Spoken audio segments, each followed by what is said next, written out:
we have a song from the artist called So I Thought, and the song is called A Drop.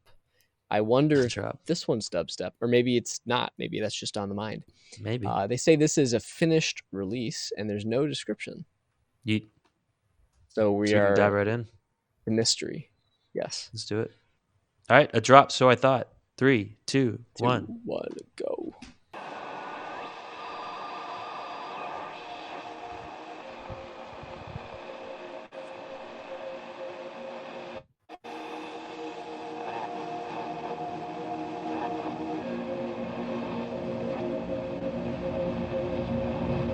We're just like a drop in the bucket among the universe. Interesting.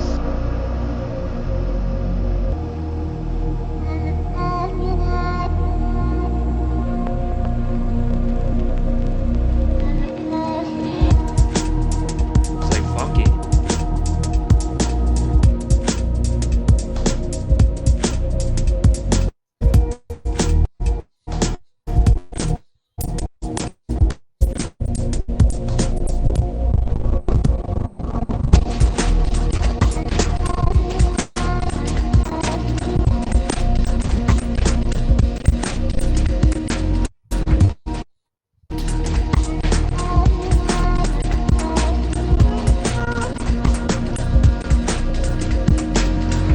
We're just like a drop in the bucket among the universe.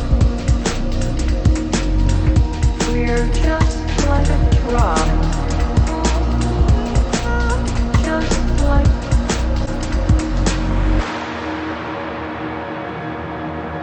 It's very tight sounding drums. Yeah.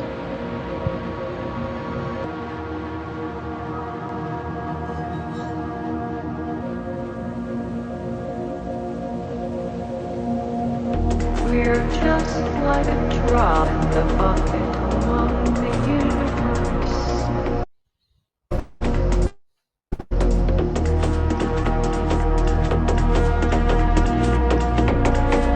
Just like That was cool. Yeah. You know, this reminds me of Cone Sound.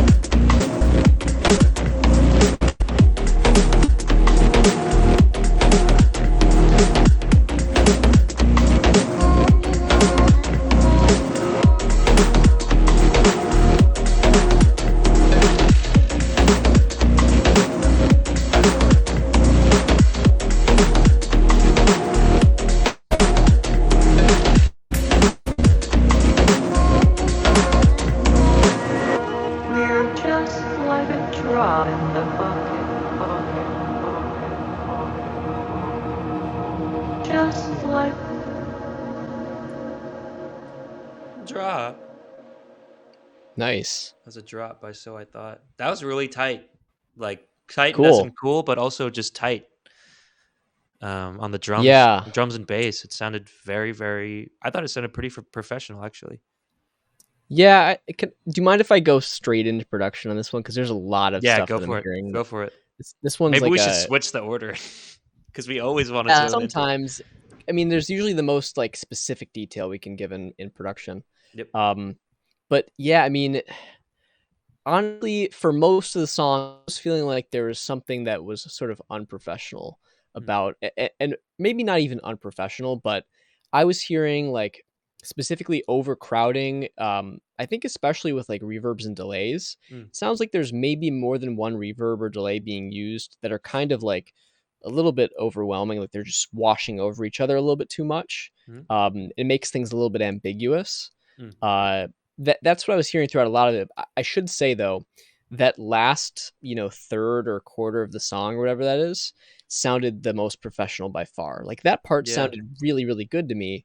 The drums were punchy, and earlier I was thinking that the snare sounded a little bit overcompressed to me, but in that later section it sounded okay in context of everything that was going on, and Yep. the kick sounds really good. I thought things worked pretty well there. My biggest gripe throughout the song was that vocal sample. Yeah. I could really only hear like a couple of words Just from it. one drop. Yeah, just one drop, something about the universe, and I couldn't tell if there were other words that were being, masked by the other instruments that were going on.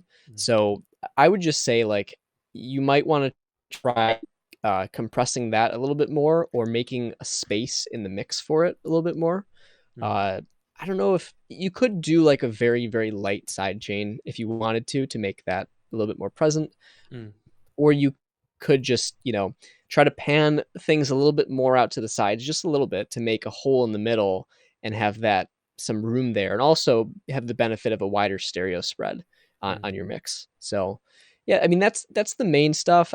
The issues with the reverbs clashing and that kind of stuff, or even maybe it's just that some of your different elements or samples are like eating at each other's frequency space, and you might want to do a little bit more like EQing around stuff, get rid of frequencies you don't need in all of your different instruments. It'll make things more defined, so we can really hear what's going on rather than sort of this ambiguous meld of different stuff together. Yeah. That would be real helpful. And once you do that, once you like sort of make each sound more defined in its own frequency area, then you can add space around it like reverb, and it fills in the space really nicely. And it's much more elegant than filling the space with just the reverb wash all over it. It gets a little bit cheap. So yeah, and as far as like that goes in score, I would say production is like, but between a yellow and a green. But I would honestly say like, yeah, right around halfway probably. There's definitely still some important work to do, especially in the first 3/4 of the song, to make it sound more professional. Yep. I honestly don't think production-wise there was much of an issue. I think he was kind of going for this ambient, kind of washed out, reverby sound, which is okay and everything. I think production-wise it sounded pretty good, and I think they know what they're doing. Because I think the second drop sounded just really, really tight. Everything sounded balanced. Everything sounded awesome. Yeah. Well, What's but funny look, is we've also talked a lot of times about when the end of somebody's song, which is often the loudest part, sounds the best. A lot of times it means that they're spending most of their time mixing the end and not enough focusing on automation and making sure things sit the same way in the beginning. For sure. I think for me, most of the gripes. So I guess before going into gripes and stuff, I thought this was really professional sounding. Really, I think, especially near the end there, I was kind of very impressed. The whole time I was thinking, the whole time I was like, oh, this is like Cone Sound but without the drums. And then the drums came in, I was like, this is like Cone Sound but without the bass. And then at the end, you put in the bass, and I was like, oh, this is like Cone Sound. I love Cone Sound, bro. Like, people's attention spans are just not very long, man. I feel like you can't afford to one drop it once without a bass that's interesting, and then put the best part of your song at, what is it, like 2 or 3 minutes in. It sounds really good. Just put it in the beginning. Fuck it. And like what Josh said, I didn't like the main vocal sample either. It's not interesting. It's kind of annoying with the drop. And it's Yeah. like, there's really cool robotic like Vocaloid sounds that are really happening right now. But yeah, like having to sit through kind of a 1 minute intro of ambient, nothing much going on. So for me personally, I think, vibes near the end of the song is green. It's awesome. The rest of the song is probably a yellow, just because it's boring.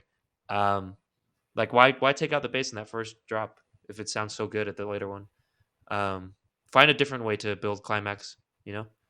Content I think is the biggest thing. It's a yellow for me. Production I think it's green. I think overall though it's pretty close to green. I think it's like 80% of the way there. So For the whole track, you mean? for the whole track, yeah. Because like I mean, a lot of people do like ambient stuff, and I think it sounds professional enough. There's just like it's just kind of boring in the beginning, and then I don't see like a logical, or not, maybe not logical, but like I feel like there's a different way you could build climax instead of just getting rid of the bass in the first drop. Like, Yeah, probably. switch it up, like switch it up the melody, put some chops in there or something. But yeah, don't just take away the best part. I mean, yeah, you could even like dial the drums back a little bit, but add add the bass in. Like, I mean, there's a lot of cool examples of like, Or chop up that vocal sample to make it sound cool and interesting and something, But yeah. I don't know. Yeah. I think there's potentially cooler examples of like drops that have like the bass and all the instruments but not the drums, or a limited version of the drums, than the Yeah. other way. Like you can do cool stuff with, then it really packs a punch when the drums come in, even if just like the first half is like without drums, then you bring them in or something like that. Mhm. But yeah, I mean, I think overall vibes, I like it. I would give it a close to green probably. Yep. And content, I think, is just some arrangement stuff. I would say it's like 70% of the way between yellow to green. Mhm. And then yeah, we already talked about production, but Yep. overall, one other small tip with the like crowding thing. I know especially for this kind of song, people will often add just like a lot of layers, like a lot of little auxiliary samples and parts that are happening in the background. And it's true that there are songs out there, like professional stuff, that do a lot of layers and a lot of filling in little auxiliaries. The important part is making sure that there's nothing in there that's causing either like rhythmic clashing, where the rhythms are misaligned in such a way that it sort of dulls the impact of your main sort of rhythmic structure, right? And you can add things that sort of play on the subdivisions, but if you're playing on the wrong subdivisions, like say you have a song that's like has a slight swing to it, like the drums have a slight swing, and then you have a rhythmic-ish sample in the background that's not swinging, you're going to have these clashes between these like micro intervals, rhythmic intervals, that are going to dull the effect of your swing. Now you're like kind of Did rubbing up against each other a little bit. Did you hear that here? I don't know. That's what I'm saying, is that a lot of times there are these layers that are sort of not audible enough to be able to pick out really specifically as a listener, but they sort of just muddle things up. Like they sort Yeah. of just make things a little bit less impactful. You have this general sense of like clashing somewhere, and it just doesn't sound as clean in an arrangement. Yeah. Those could be caused by frequencies overlapping and basically like frequency uh ambiguity, where you're like everything's just a soup of like everything's melding into everything, rather than having some separation and then filling in the space with reverbs and stuff like that. Yeah. I would suggest, if you have any of those layers in the background, investigate which ones are really serving your purpose and which ones are just in there because you felt like you wanted to have, or you needed to have more layers to sound good. Maybe Yeah. you don't. Or try to just, the ones that are okay, if you still feel like they're a little bit distracting, like pulling the ear away from the main driving force, just turn them down a little bit in the background, and you might find that things get cleaned up a lot while still sounding full. I think I mean, you said it like a soup, right? I think that was kind Mhm. of intentional. I was trying to name the genre of this, and I was thinking somewhere along the lines of liquid, and liquid literally like soup. I Yeah. honestly think that the ambience is fine, but you need to have a main thing, and the main thing was, one, like you said, kind of inaudible. Two, not very good. Like Yeah. that. That would That's be the my biggest kind of thing. change. Yeah. I think that So would be the biggest thing. cool. Yep. So, I mean, track total, I would give it again, pretty similar, like a 25-30% between develop and good to go. I'm at like 80, but yeah, same in between there. All right. Cool. Cool. Thank Thanks you. for So sending I it thought, in. yeah, I hope you got Send some us sleep more last stuff. week. Yeah. Bro, for real, man, you do sound like Cone Sound at the end, and I love Cone Sound. Like, yeah, there's a lot of potential for sure. I think we have a Mhm. bad habit of diving into what we think is wrong. Maybe we should do a compliment Right. sandwich, but I don't know. I mean, but you know, are Yeah, you coming here for compliments or to learn and grow? We can try to be nicer though. yeah, exactly. Yeah, let us know. But then again, I mean, you don't. I guess it's good to know what you're doing well, of Mhm. course, but the main thing is to know how you can improve. For sure.